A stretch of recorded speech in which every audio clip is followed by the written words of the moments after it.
जोड़ने के लिए ये एक बहुत ही अच्छा प्रयास किया।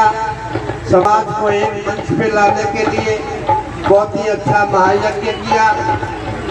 महानुभावों, मेरा बड़ा सौभाग्य है कि मेरा जन्म सेन समाज में हुआ।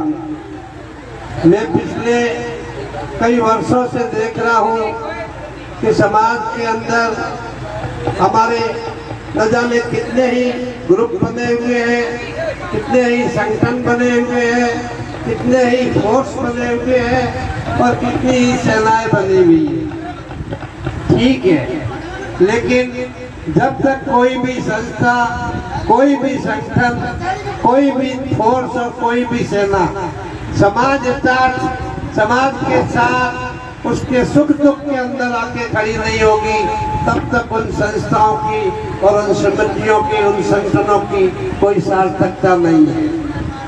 संगठन एक एक व्यक्ति से परिवार बनता है, एक एक परिवार से समाज बनता है और उस समाज का प्रत्येक व्यक्ति उस समाज का एक अंग होता है।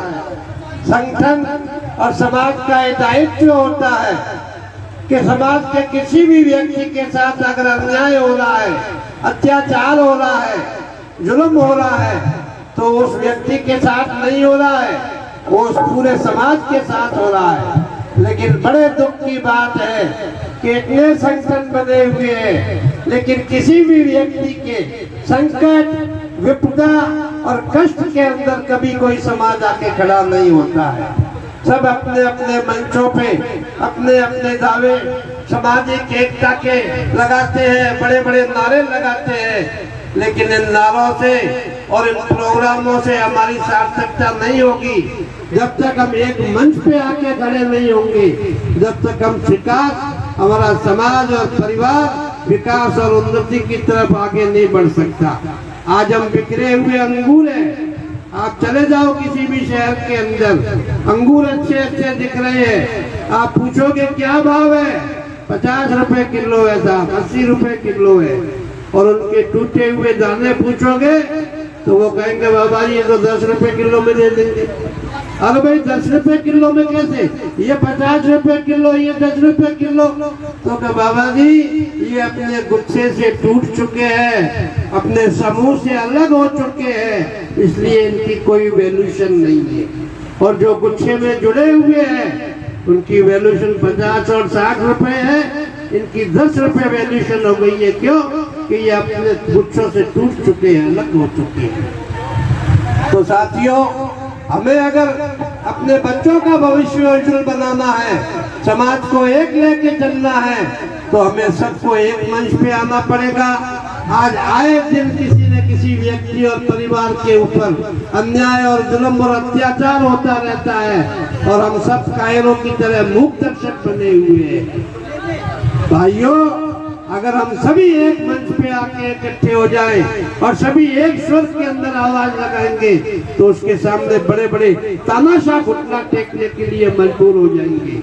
लेकिन नहीं, हमें जरूरत है जितने भी संगठन बने हुए, मैं कहता हूँ अपने अपने संगठन चलाओ, लेकिन एक संगठन उन सभी संगठनों से 4-4, 5-5 देव पुरुष मिलके और एक अपना महासंघ का प्लेटफॉर्म बनाओ, ताकि हम अपने समाज की किसी भी बात को समाज के आगे रख सके। आज कोई घटना घटती है तो कोई क्या मांग कर रहा है, कोई संगठन क्या मांग कर रहा है, उस परिवार के लिए, व्यक्ति के लिए तरह तरह की मांगे होती है, एक रूपता नहीं होती है। सरकार भी असमझ में पड़ जाती है कि इनका संगठन है कौन सा, किसकी बात माने। इसलिए आज का जो युग है, पहले देवताओं के समय मंत्र युग से दुनिया चलती थी, पूरा युग मंत्रों से चलता था। उसके बाद में तंत्र युग आया और दुनिया तंत्रों से चलने लगी। और आजकल ये तंत्र युग, मंत्र, तंत्र और यंत्र युग आ गया है।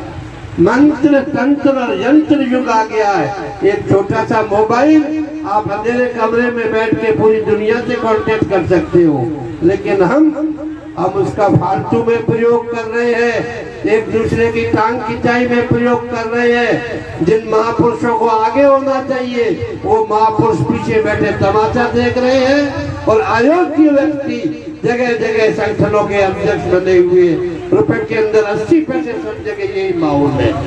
तो हमें अगर हमारा भविष्य सुखद बनाना है, हमारे बच्चों का भविष्य सुखद बनाना है, तो हमें सबसे पहले अपना एक मंच बनाना पड़ेगा। जब तक हम एक मंच नहीं बनाएंगे, हमारा एक स्वर नहीं होगा, तब तक ये जितने भी संगठन बनाओ इनकी कोई सार्थकता नहीं है। इतना कह के मैं अपनी वाणी को विराम देता हूँ और मैं ईश्वर से माँ नारायणी के चरणों में नमन करते हुए ये प्रार्थना करता हूँ कि हमारे समाज का एक मंच बने और एक स्वर हो, ताकि समाज विकास और उन्नति की ओर अग्रसर हो सके। मैंने पहले भी इसी नारायणी माता के यहाँ मंदिर में, उस मंदिर में प्रोग्राम में एक जगह कहा था कि अगर राजस्थान के सभी संगठन एक हो तो मैं जन सेवा संगठन भारत का राष्ट्रीय पदाधिकारी होने के नाते मैं ये वादा करता हूँ कि मैं मेरे संगठन का विलय सबसे पहले करूँगा।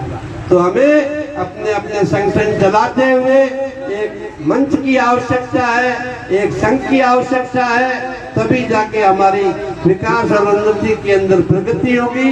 अथवा हम है जहाँ तो है। बोलो जैन जी महाराज की, आज के आनंद की। मैं भोले बाबा से आप सभी के सुखमय और जीवन की प्रार्थना करता हूँ।